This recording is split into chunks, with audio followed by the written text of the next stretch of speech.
السلام عليكم، يا صباح الخير والسعادة والجمال على عيونكم، وحشتوني كتير. النهاردة دي مشترياتي كنت جايباها امبارح من السوبر ماركت، نزلت بالليل. الجبن دي كنت حطاها في التلاجة. قلت بقى ايه، انا حطاها كده بقى في العلب اللي هي ايه بتاعه التلاجة، فضيها الصبح.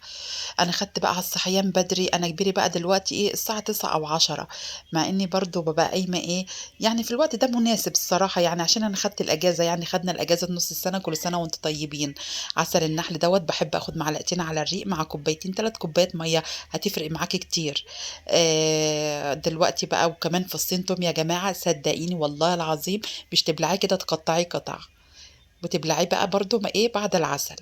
طبق البيض ده يا جماعه ولاد اتخضوا، قالوا ايه ده يا ماما انت سلقنا بسم الله ما شاء الله، انت بتقولي طبق البيض وصل 100 جنيه وسلقنا ايه بيض بلدي كمان، وبيضه واحده من طبق البيض ابو 100 جنيه؟ قلت لهم اه، ده انا شاريه العشر بيضات البلدي والله يا جماعه ب 40 جنيه. خلاص كده هيقشروا هما البيض عشان يفطروا.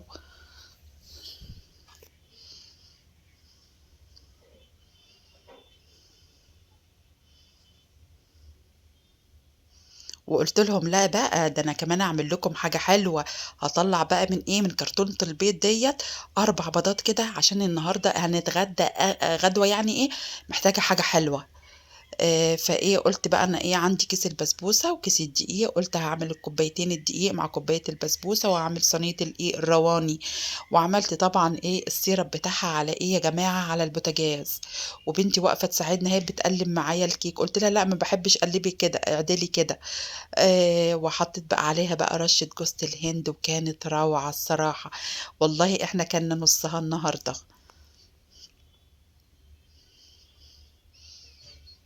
بس بعد ما كنا بقى ايه الغدوة المتينة بتاعت النهاردة اللي انا بعشقها جدا في اجازة نص السنة.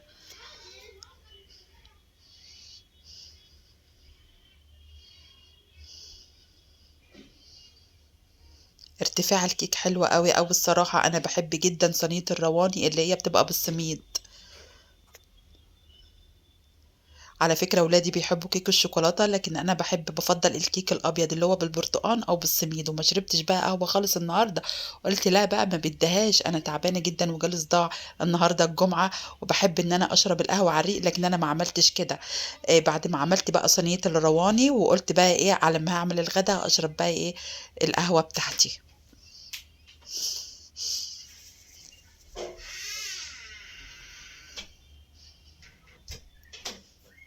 كنت جايبة بقى الإيه، الغدا بتاعي زي ما أنا قُلت لكم أهوّة، البطاطس المحمّرة والإيه، والرنجة المبطرخة الحلوة أم بطروخ مقرمش، يا سلام! وكنت جايبة بصل كمان بقى في مشتروات الخضار بتاعتي.